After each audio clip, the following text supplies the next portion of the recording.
Okay okay చూడండి madam.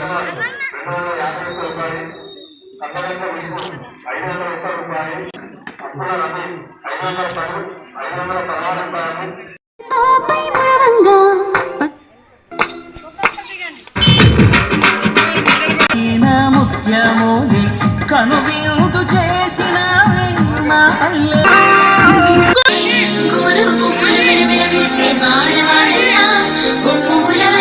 పచ్చని పల్లె పచ్చని పల్లె మబ్బుల్లో లేసింది వాకిళ్ళు ఉట్టి ముద్దుకొక్కున్న తమ్ముళ్ళు లేచి పూల కోసం బయలెల్లి ఉరికే శాపపరిచి వాకిళ్ళలోన చెల్లెలంతా బతుకమ్మ పేర్చే రంగు పూలు తెచ్చి రాసుల్లో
పెరిగి నీకు గడపలు దాటుతుంటే మళ్ళీ రా తల్లి అంటూ కళ్ళ నీళ్ళ రగించి చెరువును చేరుకొని తల్లిను సాగనమ్మ చివరి పాటలతో నిన్ను కోరుకుంటే జన్మకే వేడుకలే తెలంగాణలో పుట్టి పూల పల్లకి ఎక్కి లోకమంతా తిరిగే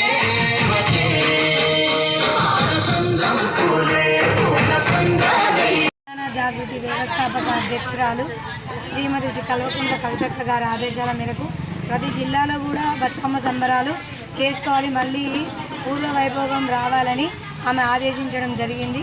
కావున ఆమె ఆదేశాల అనుసారంగా ప్రతి ఒక్కరం కూడా ప్రతి జిల్లాలో ఏదో ఒక్క రోజైనా సరే వరకు 9 రోజులు జరుపుకునేది, కానీ ఈరోజు జిల్లాకు 2 రోజులు 3 రోజులు మాత్రమే జరుపుకుంటున్నాము. ఎందుకంటే అక్క విదేశాలలో బతుకమ్మ పండుగలు చాలా వైభవంగా చేస్తుంది. మేము కూడా అన్ని దేశాలలో తెలంగాణ జాగృతి వచ్చిన కానుండి బతుకమ్మలు అనేది రంగరంగ వైభవంగా జరుగుతున్నాయని ప్రతి మహిళ కూడా బతుకమ్మ ద్వారానే అందరికీ ఎక్కువ బయటికి రావడం జరిగింది. కావున మేము కూడా జిల్లాలో బతుకమ్మ పండుగ జరుపుకోవాలని ఈరోజు ఒక్కరోజైనా ఈ వర్షం చేయబట్టి ప్రతిరోజు జరుపుకునే బతుకమ్మ పండుగ మేము జరుపుకోలేకపోయాము. ఈ ఒక్కరోజన్నా మనం రంగరంగ వైభవంగా జరుపుకోవాలని అక్క ఆదేశాల మేరకు మేము మహిళలందరికీ కలిపి బతుకమ్మ పండుగ ఏర్పాటు చేయడం జరిగింది. బాగా వైభవంగా చేసుకున్నాము. ఎవరైతే ఏలన చేసిల్లో, ఎవరైతే అక్క ఏం చేయలేదు అని ఎక్కిరిచ్చి మాటలు మాట్లాడిల్లో వాళ్ళందరికీ బుద్ధి చెప్పే విధంగా మళ్ళీ మా కల్వకుంట్ల కవితక్క వస్తుంది. ప్రతి ఒక్క ఇంటికి గడప గడపకు తిరిగే ప్రోగ్రాం ఉన్నది, ఖచ్చితంగా తిరుగుతుంది. అన్ని జిల్లాలలో పర్యటిస్తుంది. జాగృతి తరపున మళ్ళీ కొత్త పార్టీ పెట్టబోతుంది. మళ్ళీ నెక్స్ట్ సీఎం కవితక్కే అవుతుందని మా అందరి ఆశీస్సులతోటి ప్రతి ఒక్క మహిళ ఆశీస్సులు కవితక్కకుంటాయి. ఎందుకంటే ఆమె బతుకమ్మ ఎత్తింది.